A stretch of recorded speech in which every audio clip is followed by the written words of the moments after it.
Assalamualaikum warahmatullahi wabarakatuh. Halo anak-anak, bagaimana kabar kalian hari ini? Semoga kalian semua selalu dalam lindungan Allah Subhanahu wa taala dan dalam keadaan sehat walafiat ya.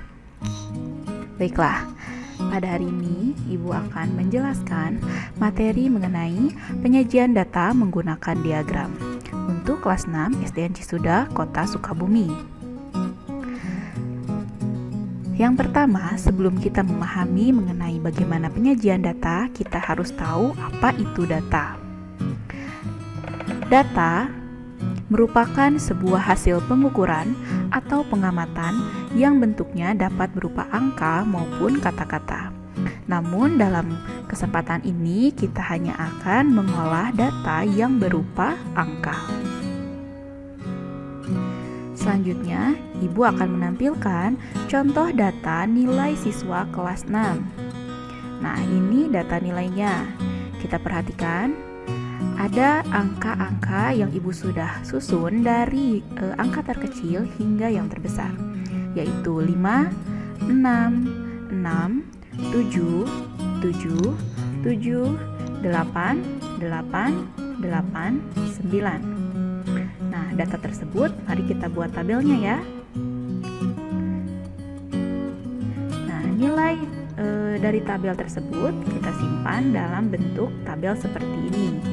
Nilai 5 diperoleh oleh 1 orang siswa. Nilai 6 diperoleh oleh 2 orang siswa. Nilai 7 diperoleh oleh 3 orang siswa. Nilai 8 diperoleh oleh 3 orang siswa. Nilai 9 diperoleh oleh 1 orang siswa, sehingga jumlah keseluruhannya adalah 10 orang siswa. Nah, sekarang kita pahami dulu, ada beberapa jenis-jenis diagram. Yang pertama adalah diagram garis.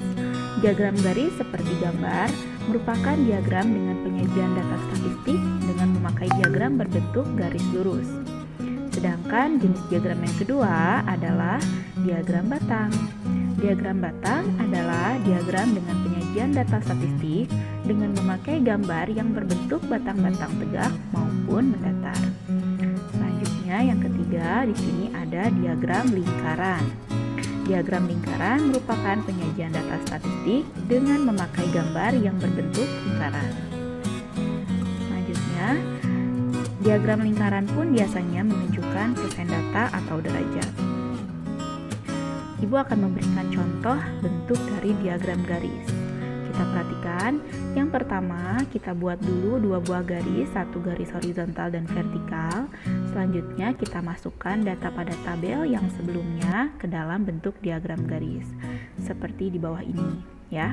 Jadi untuk garis yang vertikal itu adalah nilainya, nilai siswanya. Sedangkan untuk garis yang horizontal itu adalah jumlah keseluruhan siswa yang mendapat nilai tersebut. Di sini dinampakkan nilai 5 ditunjukkan oleh 1 orang siswa sehingga diberi titik pada di antara angka 5 dan 1. Begitupun seterusnya, 6 diperoleh oleh 2 orang, 7 diperoleh oleh 3 orang, 8 diperoleh oleh 3 orang, dan 9 diperoleh oleh 1 orang. Sehingga, data-data berikut akan membentuk diagram garis seperti di bawah ini. Nah, selanjutnya adalah contoh diagram batang. Nah, diagram batang sama seperti diagram garis sebelumnya, kita buat dulu 2 buah garis berbentuk horizontal dan vertikal. Nah, barulah kita menggambar batang-batang sesuai dengan jumlah data yang disajikan.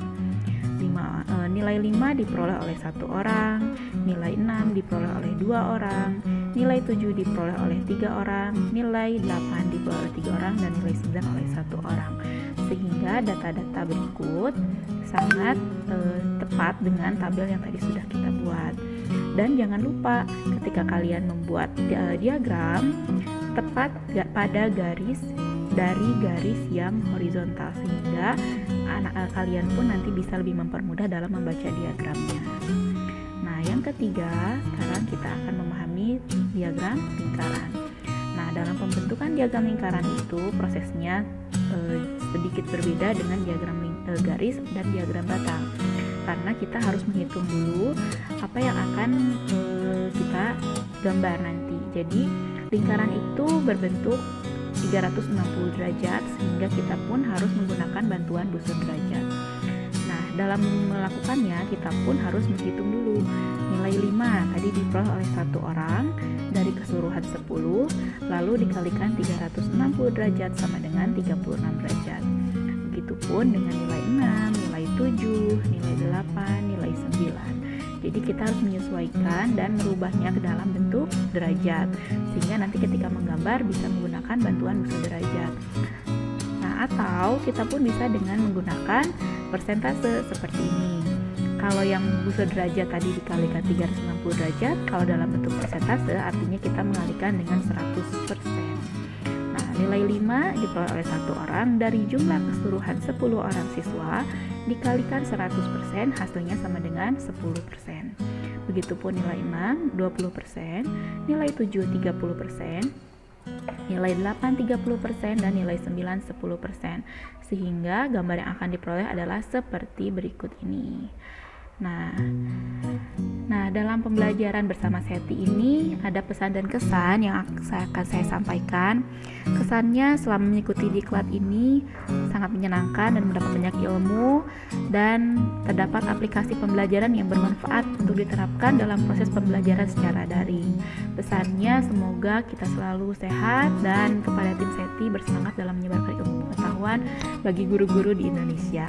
Terima kasih. Assalamualaikum warahmatullahi wabarakatuh.